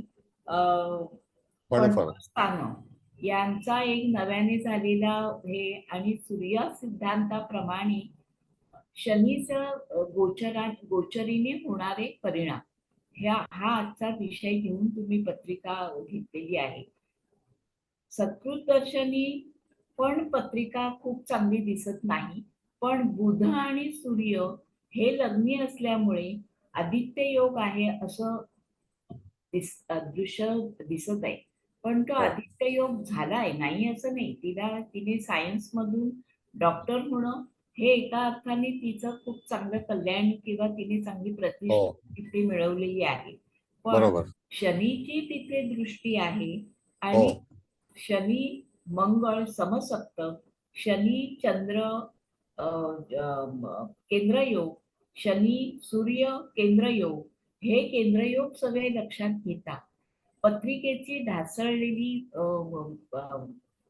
एकूणच प्रकृती या सगळ्याचा विचार तुम्ही आज खूपच भेदकरित्या सादर झाला. एवढे सगळे बारकावे पाहिल्यानंतर कदाचित आमच्यासारखी नव्याने ज्योतिषाच्या अभ्यासात उतरलेली मंडळी, आता 2 वर्ष सर तुमच्यासोबत आहोत म्हणून खूप तयार झालो असं वाटत असताना सुद्धा मनामध्ये असं भय निर्माण होतं की अशा प्रकारच्या पत्रिकेचं विवेचन करणं हे किती घातक आहे. म्हणजे वृश्चिकेचा रवी हा खूप वेळा तुम्ही सांगितलात की ती वृश्चिक रास लग्नात असू दे किंवा व्ययात असू दे, ही वृश्चिक राशीमध्ये जर ग्रह असतील तर ते दाहकता निर्माण करतात, म्हणजे करतातच. याचा अनुभव मी सुद्धा पुरेपूर घेतलेला आहे आणि एक शासकीय नोकरीत असल्यामुळे त्याचा खरोखर म्हणजे कुटुंबापासून दूर जाणं किंवा खूप कठीण प्रसंगाला सामोरं जाणं हे वृश्चिकेत असणारे ग्रह आपल्याला पदोपदी दाखवतात. शनीचं गोचर हे जेव्हा तुम्ही शिकवलं तेव्हा गोचरीमुळे शनीची मिळालेली कलाटणी ही तिच्या 22व्या वर्षी किंवा 30व्या वर्षी जेव्हा शनीचं शनीवरून रमण सुरू झालं तेव्हा तिसऱ्या षष्ठ स्थानावर म्हणजे लग्नावर आणि नोकरीच्या दशम स्थानावरची दृष्टी जी मंगळावर पडली याच्यामुळे पण तिच्या जीवनात आंदोलन झाली. तसंच मंगळावरून जेव्हा चंद्रावरून शनीचं 7.5 सुरू असताना तिला वाईट अनुभव आले. ह्या खूपशा गोष्टी सर आज खूप चांगल्या पद्धतीने समजल्या आणि उपक्रम म्हणजे 2, 6, 8, 12 आणि पहिली 1, 12, 1, 2 ही अर्गला ह्या अतिशय चांगल्या पद्धतीने आज कन्फर्म झाल्या. तेव्हा जरी आपल्याला त्यातली दाहकता दाखवता येत नसली तरी आंदोलनं कशी होणार आहेत याबाबत आपण स्पष्ट सूचना देणं हे या पत्रिकेतून कळलं. आणि वृश्चिकेचा सूर्य वाढदिवसाच्या दिवशी वृश्चिकेवरून सूर्यावरून सूर्याचं भ्रमण हे सुद्धा एका दिवसामध्ये काही ना काहीतरी आपल्याला दाहकता किंवा वैशिष्ट्यपूर्ण अनुभव देऊन जाईल, हे सुद्धा लक्षात घेण्यासारखं आहे. तसंच इक्वेटरवरून जेव्हा सूर्य जात असतो तेव्हा सुद्धा काही ना काही दाहक अनुभव त्या भागातल्या लोकांना येतील, हे सुद्धा आपल्याला एखादा फलित देताना किंवा प्रसंग सांगताना किंवा घटनेची आगाऊ सूचना देताना हे लक्षात घेणं गरजेचं आहे. तसंच 10-5 लग्न म्हणजे शनीबाबत पण हे नव्याने आज इंट्रोड्यूस केलं तुम्ही की 10व्या स्थानात 5व्या स्थानात आणि लग्न स्थानात जेव्हा शनी असतो तेव्हा तो कुटुंबाला पोषक नाही. ही वस्तुस्थिती आपल्याला नजरेआड करता येणार नाही. तेव्हा हा खरोखर अभ्यासनीय, चिंतनीय आणि लक्षात ठेवून सजगतेने आपल्याला त्याचं प्रेडिक्शन करायला पाहिजे. हे आजच्या पत्रिकेतून खूप चांगल्या पद्धतीने कळलं. माझ्या मैत्रिणींच्या वतीने, वर्गातल्या वर्गबंधूंच्या वतीने मी आपले धन्यवाद अदा करते. नमस्कार सर. नमस्ते कुबल मॅडम. बरं, आणखी कोणाला काही परिचय द्यायचा आहे, बोलायचं आहे, कोणाला काय हरकत नाही. नाही कुबल मॅडम, मग समारोप करा. मुकेश भाऊंचा पण क्लास आहे. सर क्लास खूप छान झाला आणि आज खूप नियम सांगितले तुम्ही, खूप उपयुक्त नियम आज क्लासमध्ये खूप म्हणजे प्रत्येक लेक्चर मध्येच होतात, पण आज पण त्या दृष्टी खूपच छान झाला क्लास आणि आम्हाला उपयोगी पडतील पुढच्या ह्याच्यात. नक्की नक्की. त्याबद्दल सर थँक्यू. धन्यवाद. दुसरा एक मी तुम्हाला नियम सुचवतो, थोडस लक्षात घ्या. तुम्ही सगळे पंचांग वाचता, पंचांग तुमच्याकडे असेल तर तुम्हाला एक गोष्ट करायची आहे. आता समजा आपण बघितलं तर आता कुंभ राशीमध्ये शनी आहे, हे तर नक्की बरोबर आहे की नाही. तर त्या ठिकाणी शनी पासून 10वी रास आपण जर बघितली तर ती कोणती येईल, तर वृश्चिक येईल. बरोबर आहे की नाही. मग आता जर समजा 10वी रास ती आली तर त्या ठिकाणी जेव्हा वृश्चिकेला नोव्हेंबर 15ला सूर्य जाईल त्यावेळेला त्याची गती जी आहे ना ती अवश्य पहा. आणि आता मे महिन्यामध्ये 15 तारखेच्या नंतर, मे महिना तर झालेलाच आहे, 27 तारीख आता झाले, तर 2 जूनच्या नंतर तुम्ही शनीची गती पहा. तुम्हाला अवश्य त्याच्यामध्ये तफावत आढळेल. कळलं का. हे ऋषभेचाच सूर्य पण 2 जून नंतर. मग तुम्हाला जर पंचांग तुमच्याकडे मराठी पंचांग आहे त्याच्यामध्ये एकच पान उघडा, 2 तारीख जूनची उघडा आणि शनी आणि गुरु हे बाजूबाजूलाच त्यांची गती असते, तर ती चेक करा. तुम्हाला लगेच आकाश लक्षात येईल. माझा जो काही कल आहे तो खगोलाकडे आहे. भूगोल तर आपण शिकवतच आहोत, पण खगोलीय शास्त्रामध्ये पण तुम्हाला एक चांगल्यापैकी ज्ञान मिळायला हवं.